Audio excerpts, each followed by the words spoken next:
Bonjour, aujourd'hui je te retrouve pour une nouvelle vidéo. Tu as vu comment je suis habillée, il fait super beau, il fait chaud en ce moment, ça commence là, on sent vraiment les énergies presque de l'été qui arrivent. Et je voulais te dire, je voudrais faire un coming out. Je ne suis pas que parent bienveillant. C'est presque un coup de gueule en fait. Ce que je veux dire par là, c'est que depuis que je fais ce type de parentalité, tout le monde me classe en fait en tant que parent bienveillant. Ah, c'est Audrey, regardez, elle est parent bienveillant, elle est super. Oui. Et qu'est-ce que c'est la parentalité bienveillante? Et puis, on commence à débriefer de la parentalité bienveillante tout le temps, quoi. Et un jour, en fait, il m'est arrivé un truc. C'est que je passais une soirée tranquille. Donc, on s'était tous donné rendez-vous à la plage. Et puis, on a rencontré plein de personnes, des amis d'amis. Bon. Et puis, on m'a présentée en tant que Audrey qui pratique la parentalité bienveillante. Tiens, je te présente Audrey, parent bienveillant. Elle fait de la parentalité bienveillante. Tiens, ben, je vous laisse en discuter, hein, d'accord? La personne que j'avais en face de moi était une instite. Donc cette personne-là, interloquée, me dit ah ben, parentalité bienveillante, mais tiens, mais qu'est-ce que c'est? Alors moi, j'étais là pour passer une soirée, quoi. J'étais pas là pour expliquer et devoir presque plaidoyer pour ma parentalité. Donc je me suis dit, bon, ben, je vais faire court, donc je vais résumer, hein. Et donc, je me suis dit, la parentalité bienveillante, c'est une parentalité basée sur le respect, parent-enfant. Il n'y a pas de punition, pas de récompense. Voilà, je me suis arrêtée là. La personne en face de moi qui est instite, donc elle représente quand même une autorité, cette personne-là. Elle me dit, ah bon? Pas de punition? Mais imaginons que votre fille, là, fasse une bêtise bien sûr, que par exemple, elle tape son frère. Vous ne les mettez pas au coin? Vous ne le donnez pas de fessée? Vous la laissez faire, quoi. Alors là, j'avais envie de sourire. Je dis, alors déjà, c'est déjà arrivé que mes enfants se chamaillent et se tapent. C'est déjà arrivé.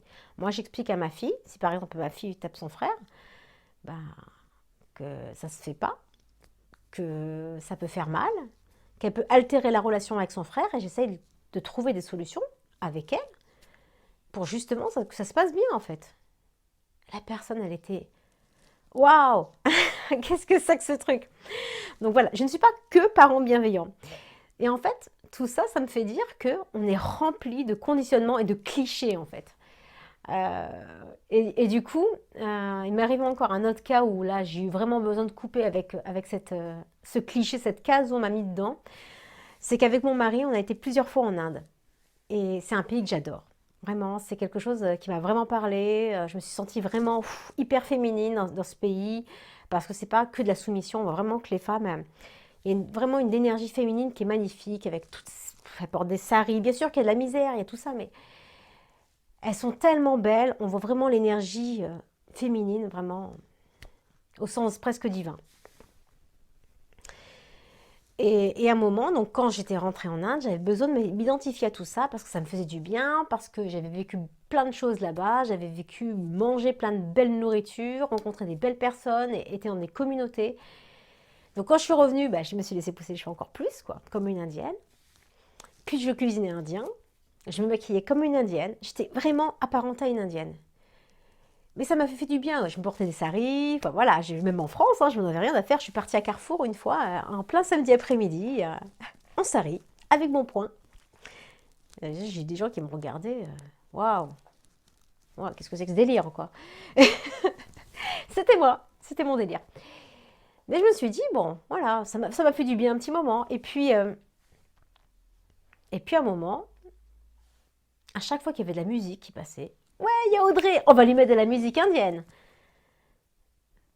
Oui, non, mais je suis pas que indienne aussi, je suis moi, j'ai une personnalité à part, quoi. Ouh.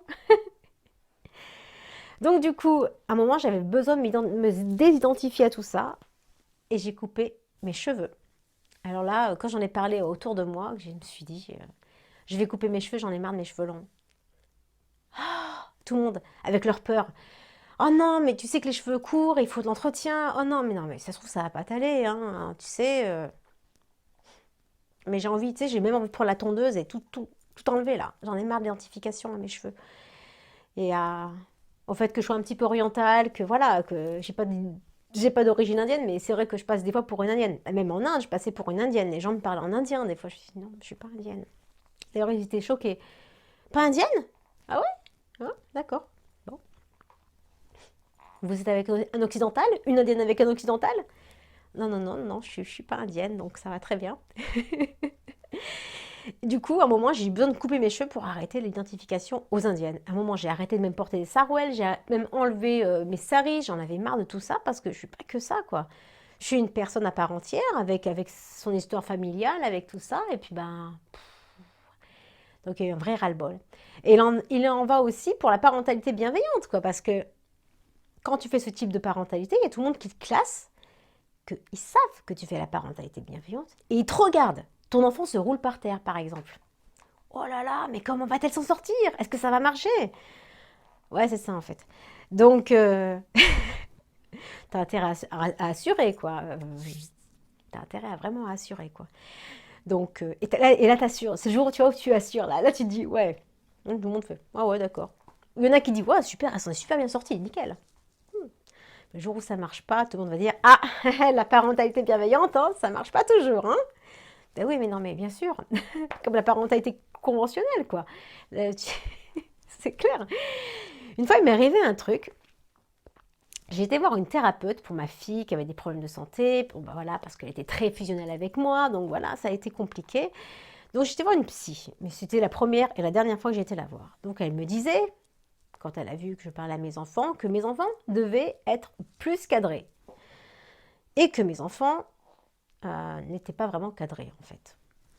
Donc pour moi, il n'y avait aucun problème, en fait. Quand elle me parlait, dans ma tête, je me disais, mes enfants sont complètement normales. Mes enfants sont complètement normales. Je ne sais pas ce qu'elle me raconte, elle, mais mes enfants sont complètement normales. J'attendais vraiment la fin de la séance pour partir et me dire, je crois que c'est mes enfants qui sont normales et pas forcément cette personne que j'ai en face de moi. Donc, cette personne me raccompagne jusqu'à l'entrée, qui était la porte pour aller en extérieur. Elle me regarde et fait, votre fille ne met pas son manteau? Non. On est au mois de janvier. Oui, mais il y a du soleil, il fait chaud, quoi. On est sur la Côte d'Azur ici, donc il fait des fois, il va faire bien 20 degrés facile dehors. Et là, elle me regarde et fait, non, mais vous êtes le parent, vous vous rendez compte? Votre enfant, vous lui imposez pas le manteau? D'accord. Je regarde ma fille, je me mets à sa hauteur et je dis, écoute ma chérie, on va jouer à un jeu. La dame, elle veut pas nous laisser sortir. Ma fille me regarde et dit, pourquoi? Parce qu'elle veut qu'on mette le manteau. Ma fille me fait, mais il fait chaud. Je sais qu'il fait chaud, moi aussi j'ai chaud. Mais on va jouer à un jeu. On va mettre le manteau. Et quand on va partir, eh ben on va partir, eh ben on va l'enlever parce qu'il fait quand même plus de 20 degrés dehors et qu'on a super chaud. Donc je commence donc je mets le manteau à ma fille, on s'en va. La psy est très contente. Voilà, là vous montrez que vous êtes des parents. J'ai ma caméra qui bug. Là vous montrez que vous êtes des parents, voilà. Vous imposez une volonté, c'est bien, super. Ok, d'accord, c'est génial. J'ai envie d'être en paix avec mes enfants aussi. Hein. J'ai pas envie de montrer que. J'ai pas envie qu'ils aient peur de moi, mes enfants. Hein. Donc voilà, mes enfants, après, voilà, ma fille est sortie dehors avec son manteau, elle était contente, la psy. Et nous, tout le monde a enlevé le manteau, là, parce qu'il faisait vraiment super chaud dehors. Ok, on était de fin janvier, mais il faisait quand même presque 25 dehors, donc on s'est dit, quand même avec un manteau, hein, ouais. Donc voilà, donc tous ces conditionnements qui nous enferment, c'est important de pouvoir s'en sortir de tout ça. Parce que, en fait, ça nous enferme, ça nous met vraiment dans des cases. C'est comme les étiquettes, en fait, que l'on donne aux enfants, ou même pas forcément. Quand par exemple, on dit à un enfant, oh, mais quel petit démon celui-là! Mais t'es vraiment un petit démon, toi! Ah ben, l'enfant, il va se comporter en démon parce que c'est l'étiquette que tu lui as mis. Très inconsciemment, je dis bien. Hein. Quand ton enfant te dit, oh, mais qu'est-ce qu'elle est sage, cette petite, oh! Ben, forcément que ça suscite l'admiration dans les yeux des parents et que l'enfant il dit ouais mais ça plaît à ma mère que je sois sage. Ben, super, ben, je vais me comporter comme ça toute ma vie alors c'est bien. Il se le dit très inconsciemment mais ça rentre vraiment. Tu dis moi j'ai toujours été voilà, identifiée comme enfant sage donc pendant des années il fallait que je me conforme à cette image d'enfant sage pour être une adulte sage jusqu'à ce qu'à un moment c'est pas que j'ai fait la crise de la quarantaine mais on a besoin de ces conditionnements ça c'est sûr. On a vraiment besoin de conditionnement, mais on a besoin de se sentir libre au sein d'un conditionnement, en fait. C'est-à-dire, pas que c'est quelque chose qui te colle à la peau et qui t'enferme, en fait. Par exemple, moi, mes enfants, ils ont besoin de conditionnement. Et d'ailleurs, ça a été un déclencheur pour ma fille qui a eu un problème de santé. Donc, elle se retenait de faire ses besoins. Et pendant presque 2 ans, on a vécu le truc. Ça a été très, très compliqué.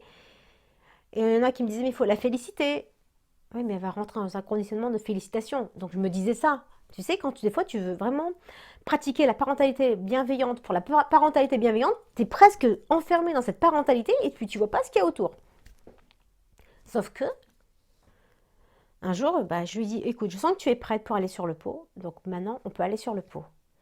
Et elle a fait un peu ses besoins, et je l'ai félicitée. Je lui ai pas dit, de façon non conditionnée, tu peux être fière de toi.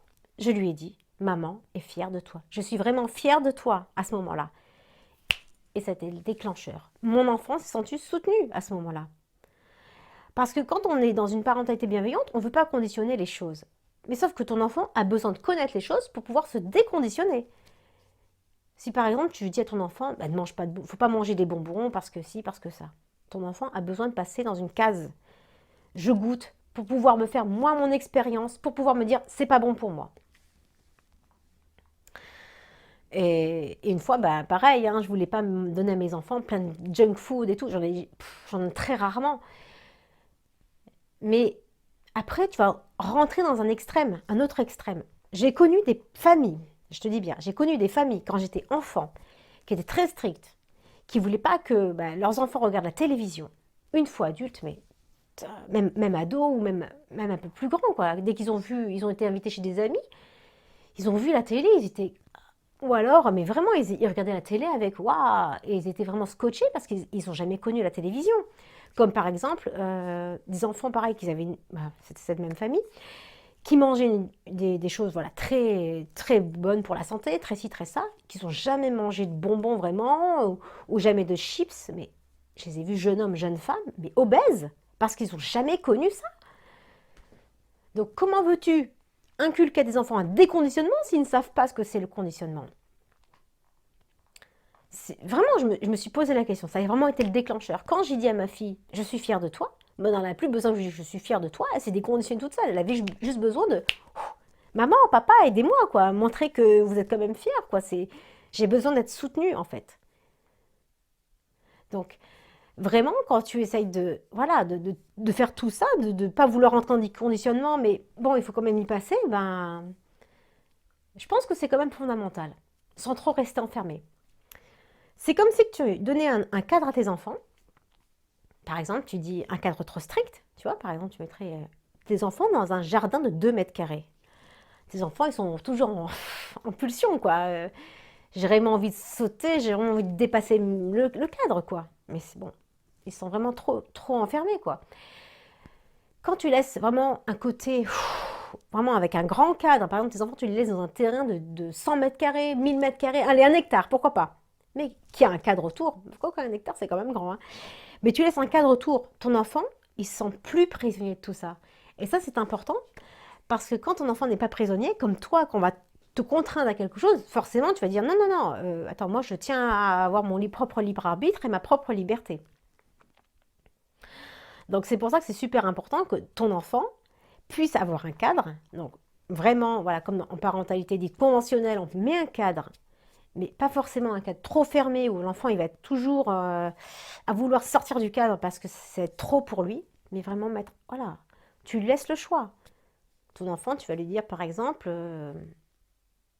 ma fille, souvent je lui laisse le choix, et d'elle-même, des fois, quand moi j'arrive pas à trouver la solution, je lui dis non, non, attends, je suis pas d'accord avec ça. Elle me dit, mais alors peut-être, est-ce que demain on pourrait, peut-être. Je dis oui, demain, c'est bon, on a du temps demain, on peut faire ça peut-être demain.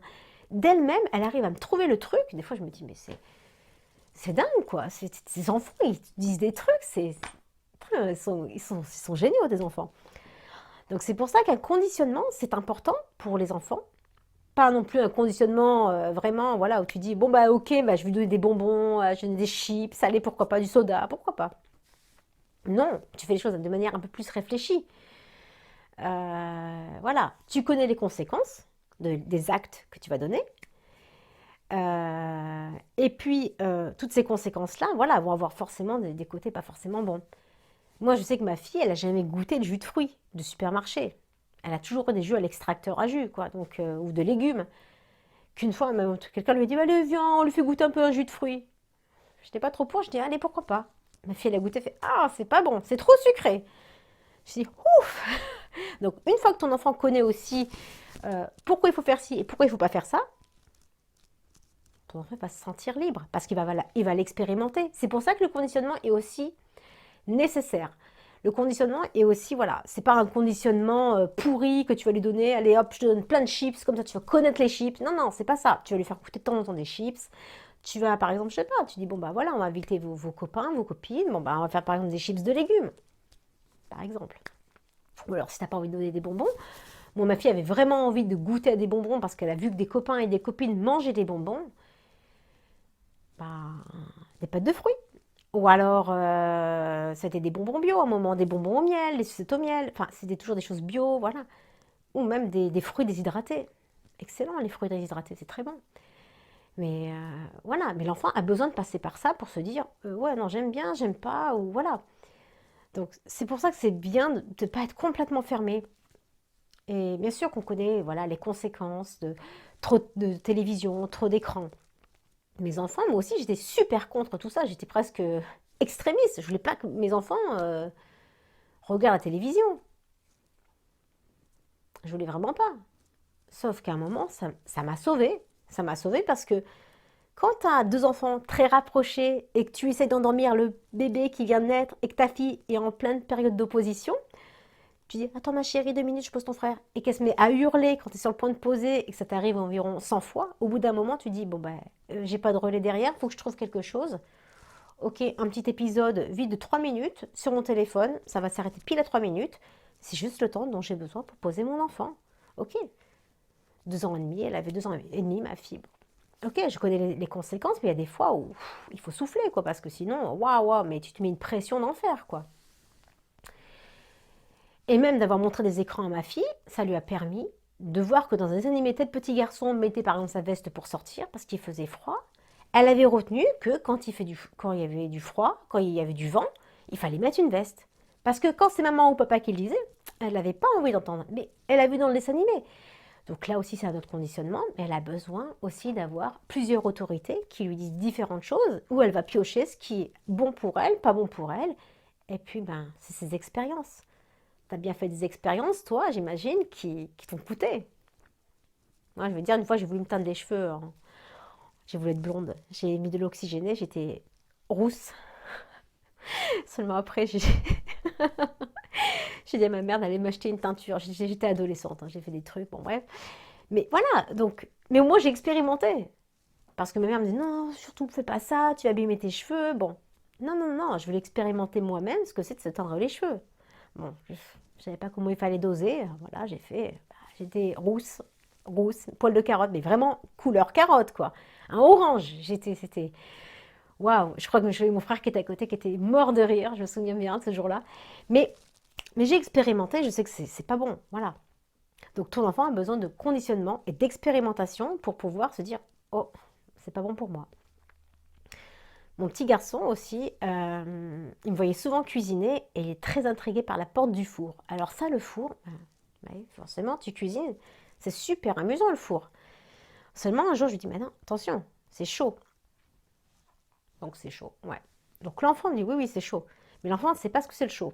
Ou alors, il a touché comme ça, mais il ne se rend pas compte. Donc pour bien lui expliquer à ton enfant, pour bien expliquer à mon enfant, j'ai voulu lui montrer ce que c'était le chaud. J'ai attendu de terminer de cuisiner, que le four refroidisse presque complètement. Il était à peine tiède. J'ai posé ma main, je dis ok, c'est super tiède, pas de problème. Et mon enfant est venu. Je dis écoute mon chéri, regarde, ça c'est chaud. Tu vois c'est chaud? Oula, c'est chaud. Attention, il y a un risque vraiment très fort de se brûler. Il n'a même pas voulu poser la main. Il a senti de loin un petit peu. Oh, et il a compris. Et je crois que rien de faire l'expérimentation, de se dire attention, ça peut brûler, bah, il n'a pas voulu aller plus loin, quoi, en fait. Donc, ça a vraiment été génial, quoi. sans de mettre ton enfant en danger, mais le laisser expérimenter. En fait, quand tu es parent, c'est vraiment soutenir ton enfant. Je t'explique. Ton enfant, tu l'as ici, ton enfant. Tu es là, tu es le parent, tu es le soutien. Et des parentalités où tu enfermes ton enfant. Et la parentalité bienveillante, c'est je soutiens mon enfant, je suis pas loin à côté et j'interviens quand il faut. C'est vraiment pas étouffer l'enfant, mais le soutenir et l'élever. C'est ça qui est très important dans la parentalité. C'est vraiment une parentalité respectueuse qu'il faut que tu donnes à ton enfant. Toujours en t'écoutant toi. Et se dire que c'est pas grave si tu fais des erreurs. Tu vas apprendre. Voilà. Donc j'espère que ça t'a aidé à comprendre un petit peu pourquoi il ne faut pas rester trop enfermé dans des conditionnements. Est-ce que tu peux me dire en bas sur YouTube si ça t'a servi et qu'est-ce que tu as mis en place et est-ce que tu es d'accord avec ça ou pas? Voilà, j'attends ton retour, je te dis à très bientôt pour une prochaine vidéo. Prends soin de toi et des gens que tu aimes et je te dis à très vite. À bientôt!